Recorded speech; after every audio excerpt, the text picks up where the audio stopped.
Jadi begini, yang disebut dengan anak-anak dalam syariat Islam adalah anak-anak yang disebut qoblal bulugh, sebelum baligh. Kan ini. Karena kalau sudah baligh dia sudah mukallaf, sudah dianggap dewasa dan sudah dibebankan syariat. Kalau anak-anak sebelum baligh itu kategorinya ada dua. Ada disebut dengan sinnu tamyiz, yang sudah dia tamyiz namanya atau mumayyiz. Yang kedua duna sinni tamyiz. Yang kedua ini adalah yang belum mumayyiz, yang belum bisa membedakan mana yang baik, mana yang buruk, belum mengerti dan belum paham. Nah, kalau untuk yang sudah tamyiz, maka tak mengapa dia berada di saf laki-laki dewasa. Tidak mengapa, walaupun dia di tengah, nggak ada masalah. Dan itu tidak memutuskan saf. Kata Nabi kata Anas bin Malik radhiyallahu taala anhu meriwayatkan, menceritakan tentang pengalamannya bersama Nabi SAW. Dikatakan oleh beliau, faqumtu ana yani ala hasirin lana qad iswadda min tuli ma lubis fanadahtu bima'in faqama alaihi Rasulullah sallallahu alaihi wasallam wa safaftu ana wal yatimu wara'ana ya wal ajuz wara'ana fa shalla lana Rasulullah sallallahu alaihi wasallam rak'ataini.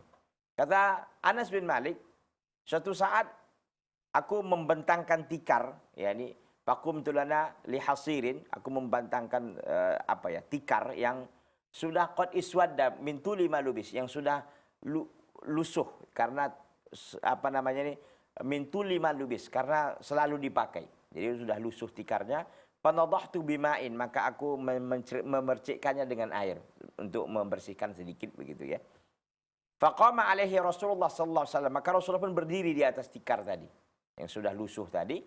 Wa safaftu ana wal yatim. Aku berdiri membuat saf dan anak yatim di sampingnya. Jadi Anas dan anak yatim itu sejajar begitu kan. Wal ajuz wara'ana, dan nenek-nenek tua ada di belakang kami. Maka Rasulullah SAW sholat 2 rakaat lalu pergi. Yang menjadi saksi bahasan di sini adalah kata-kata Anas tadi mengatakan bahwa wasafaftu ana wal yatim. Aku membuat saf dan anak yatim. Anak yatim kata para ulama berarti menunjukkan belum dia baligh. Karena kalau sudah baligh nggak yatim lagi. Kalau sudah baligh pun yatim, mungkin banyak kita yang jadi yatim ini kan begitu. Jadi yang dikatakan anak yatim itu anak yang belum baligh. Karena sudah baligh dia tidak lagi dianggap yatim begitu.